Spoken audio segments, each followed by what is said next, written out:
Hello అందరికీ, welcome to Naseema's world. నేను మీ నసీమాని.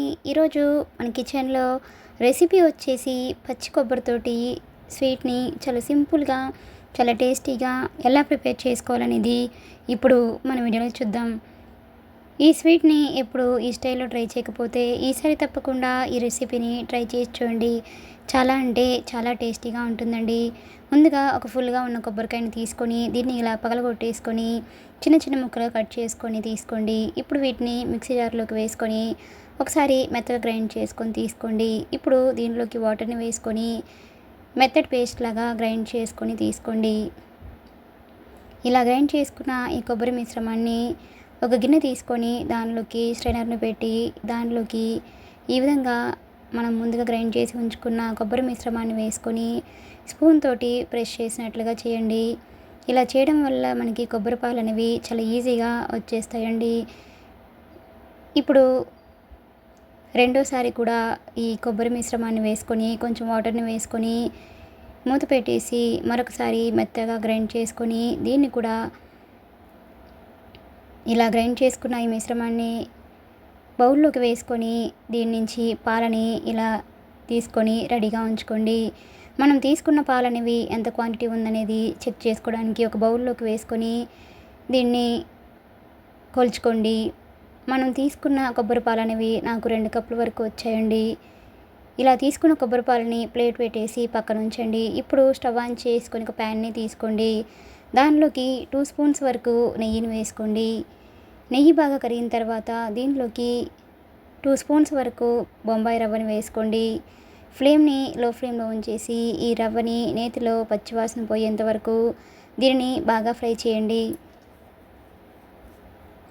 రవ్వ అనేది మాడకుండా మనకి పచ్చివాసన అంతా పోయేంత వరకు దీనిని 1 నిమిషం నుంచి 2 నిమిషాల వరకు బాగా ఫ్రై చేయండి.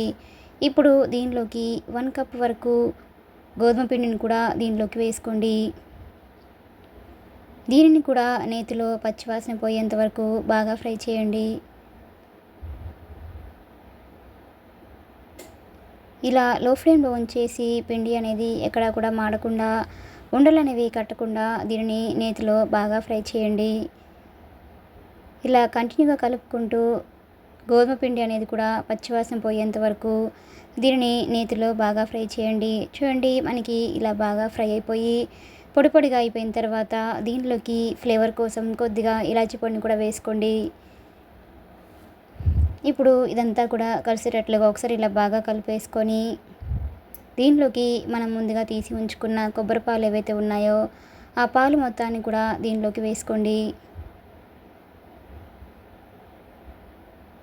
ఇలా పాలు మొత్తం వేసుకున్న తర్వాత ఫ్లేమ్ని మీడియం ఫ్లేమ్లో ఉంచేసి ఈ రవ్వ, ఈ గోధుమ పిండి ఈ పాలల్లో కలిసేటట్లుగా ఇలా ఒకసారి బాగా కలిపేసుకొని ప్యాన్ నుంచి సపరేట్ అయ్యేంత వరకు దీన్ని బాగా ఉడికించండి.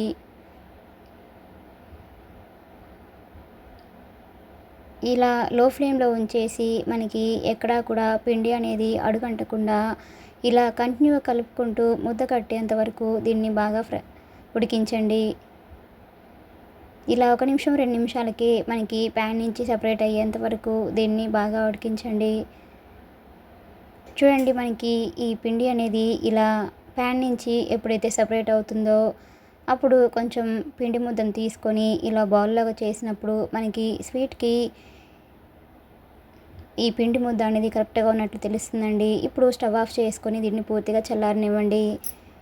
ఇలా చల్లారిన ఈ పిండిని ఇప్పుడు ఒకసారి ఇలా బాగా కలిపేసుకొని ఒక బౌల్లోకి తీసుకొని దీనిని పూర్తిగా చల్లారనివ్వండి.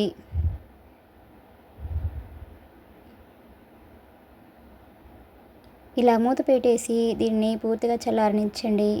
ఇప్పుడు స్టవ్ ఆన్ చేసుకుని అదే ప్యాన్లోకి 2 కప్పుల వరకు షుగర్ని వేసుకోండి. మనము ఏ కప్పుతో అయితే పాలని కొలుచుకున్నామో అదే కప్పుతోటి 2 కప్పుల వరకు షుగర్ని వేసుకోండి. అలానే 2 కప్పుల వరకు వాటర్ని కూడా వేసుకొని ఫ్లేమ్ని హై ఫ్లేమ్లో ఉంచేసి షుగర్ కరిగేంత వరకు దీన్ని బాగా కరిగించండి. ఈ స్వీట్కి పాకమేమి రావాల్సిన అవసరం లేదండి. షుగర్ అంతా కరిగిపోయి కొంచెం బబుల్స్ ఎప్పుడైతే ఫామ్ అవుతున్నాయో అప్పుడు స్టవ్ ఆఫ్ చేసుకుంటే సరిపోతుందండి.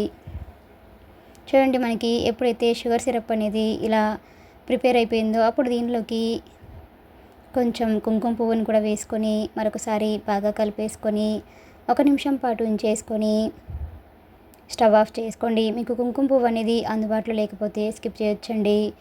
ఇలా కుంకుమ పువ్వు వేయడం వల్ల మనకి షుగర్ సిరప్ అనేది మంచి కలర్ వస్తుంది కాబట్టి ఇక్కడ నేను కుంకుమ పువ్వు అనేది వేసానండి. ఇప్పుడు దీన్ని షుగర్ సిరప్కి ప్లేట్ పెట్టేసి పక్కన ఉంచండి. ఇప్పుడు మనకి ఈ పిండి అనేది పూర్తిగా చల్లారి ఉంటుంది కాబట్టి ఇప్పుడు దీన్ని ఒకసారి ఇలా బాగా కలిపేసుకొని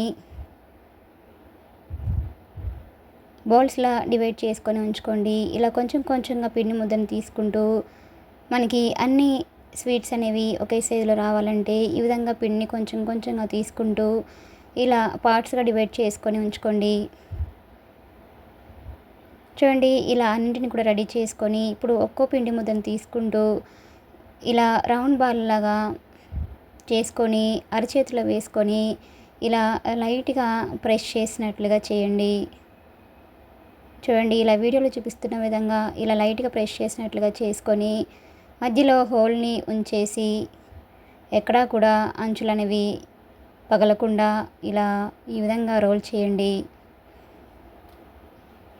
ఇలా మధ్యలోకి హోల్ని ఉంచేసి టూత్ పిక్స్ తోటి ఇలా సైడ్లో డిజైన్ ఇవ్వండి. చూడండి, నేను వీడియోలో చూపిస్తున్న విధంగా ఎలా అయితే చేస్తున్నానో ఆ విధంగా అన్నింటిని కూడా ప్రిపేర్ చేసుకొని ఒక ప్లేట్లోకి తీసుకోండి. చూడండి, ఇలా ఒక ఫ్లవర్ డిజైన్ ఇచ్చేసుకొని వీటిని ఒక ప్లేట్లోకి తీసుకోండి.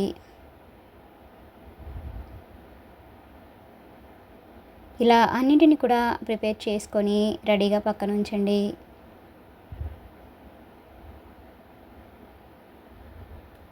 ఈ స్వీట్స్ అనేవి ఎప్పుడు ఇలా ట్రై చేయకపోతే ఈసారి తప్పకుండా ఈ రెసిపీని ట్రై చేసి చూడండి. చూడండి, ఇలా అన్నింటిని కూడా ప్రిపేర్ చేసుకొని వీటన్నింటిని రెడీగా పక్కన ఉంచేసి ఇప్పుడు స్టవ్ ఆన్ చేసుకొని కడాయిలోకి డీప్ ఫ్రైకి సరిపడా ఆయిల్ని వేసుకొని ఆయిల్ బాగా హీట్ అయిన తర్వాత